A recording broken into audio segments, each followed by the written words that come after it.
আসসালামু আলাইকুম my dear viewers, welcome to my channel exploring Sabrin. আশা করি যে যেখানে আছেন আল্লাহর রহমতে ভালো আছেন।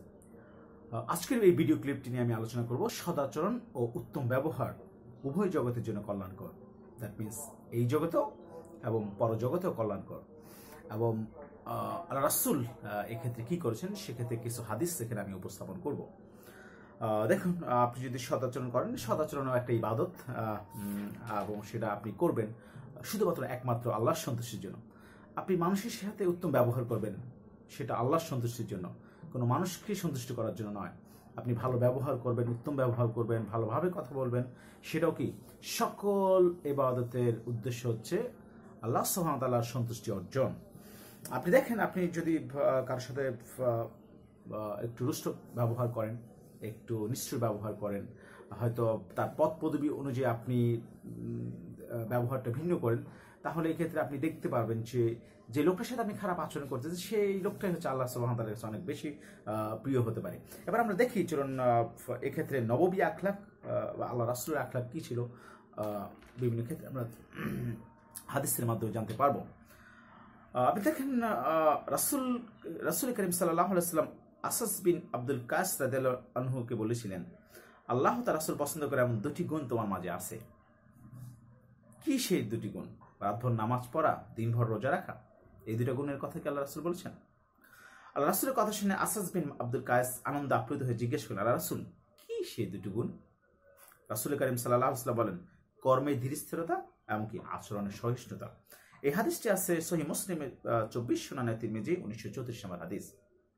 তাহলে যে কোনো কাজে আপনি কি ধীর স্থির এবং আচরণে কি থাকতে হবে? আমাদেরকে সহিষ্ণু থাকতে হবে। রাসূল করিম সাল্লাল্লাহু আলাইহি ওয়াসাল্লাম একদিন সর্বোত্তম পুণ্য সম্পর্কে জিজ্ঞাসা করা হলো। রাসূল করিম সাল্লাল্লাহু আলাইহি ওয়াসাল্লাম বলেন, সর্বোত্তম পুণ্য অনেক কাজ হলো মানুষের সাথে সদাচরণ ও সুন্দর ব্যবহার করা। এই হাদিসের সুনানে তিরমিজি 2311 এবং সহিহ মুসলিম 4632 নম্বর হাদিস। অন্য একদিন নবী করিম সাল্লাল্লাহু আলাইহি ওয়াসাল্লামকে জিজ্ঞাসা করা হলো, কোন আমলের বিনিময়ে মানুষ অধিক জান্নাতে যাবে? চলুন জেনে আসলে কোন আমলটা। তিনি বললেন, তাকওয়া ও আল্লাহ ভয় এবং সদাচরণ ও সুন্দর ব্যবহার দ্বারা মানুষ অধিক জান্নাতে যাবে। সুনানে তিরমিজি 1927 এন্ড মুসনাদ আহমদ 9319 নম্বর হাদিস। নবী করিম সাল্লাল্লাহু আলাইহি ওয়াসাল্লাম আরো বলেছেন, পূর্ণ ঈমানদার সেই ব্যক্তি যার আখলাক সুন্দর, আচরণ নম্র বিনম্র, যে অন্যের সঙ্গে স্বাচ্ছন্দ্যের সঙ্গে আচরণ করে, অন্যরাও তার সঙ্গে স্বাচ্ছন্দ্যের সঙ্গে আচরণ করে, আর তার মাঝে কোনো কল্যাণ নেই, যার সঙ্গে মানুষ স্বাভাবিকভাবে চলাফেরা করতে দ্বিধাবোধ করে এবং সে অন্যের কাছে যেতে কি স্বাচ্ছন্দ্য বোধ করে না। এই হাদিস আছে সুনানে তিরমিজি 1082, আল মুজামুস সাগীর 606 নম্বর হাদিস।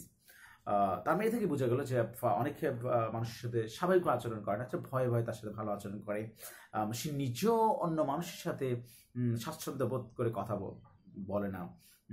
সে মানুষগুলো কি আসলে কল্যাণকামী নয়? দেখুন, নবী করিম সাল্লাল্লাহু আলাইহি ওয়াসাল্লাম আরেকটি হাদিস হচ্ছে, রাসূল করিম সাল্লাল্লাহু আলাইহি ওয়াসাল্লাম বলেছেন, কিয়ামতের দিন আমলের পাল্লায় অন্য কোনো আমল সদাচরণের মতো ওজনদার হবে না। এটা সুনানে তিরমিজি 1925 নম্বর হাদিস। তিনি আরো বলেছেন, একজন আবিদ রাত জেগে ইবাদত করে এবং দিনভর রোজা রেখে যে মর্যাদা অর্জন করতে পারে, উত্তম ব্যবহারের মাধ্যমে একজন মানুষ সে মর্যাদা অর্জন করতে পারে। এটা হচ্ছে সুনানে তিরমিজি 1926, সুনানে আবু দাউদ 4165 নম্বর হাদিস। তাহলে সদাচরণ ব্যক্তি কি বুঝলাম উভয় জগতে সে হচ্ছে লাভবান হবে, এই জগতে লাভবান হবে এবং পরপারেও কি লাভবান হবে। আপনারা হয়তো জানেন যে উম্মে সালমা রাদিয়াল্লাহু আনহার একটা ঘটনা, সেটা হয়তো সবাই জানেন। একদিন তিনি রাসূলের সঙ্গে বসেছিলেন, এই সময় পরকাল ও পরকালের নিয়ামত সময়ের কথা স্মরণ হলে তিনি আল্লাহ রাসূলের কাছে জানতে চাইলেন, ইয়া রাসূলুল্লাহ, দুনিয়াতে কোন মহিলার দুজন স্বামী ছিল? অর্থাৎ একজনের মৃত্যুর পর সে অন্যজনের সঙ্গে বিবাহ বন্ধনে আবদ্ধ হয়েছিল, মৃত্যুর পর তারা তিনজনে জান্নাতিবাসী হলো, তাহলে মহিলা কার সঙ্গে থাকবে?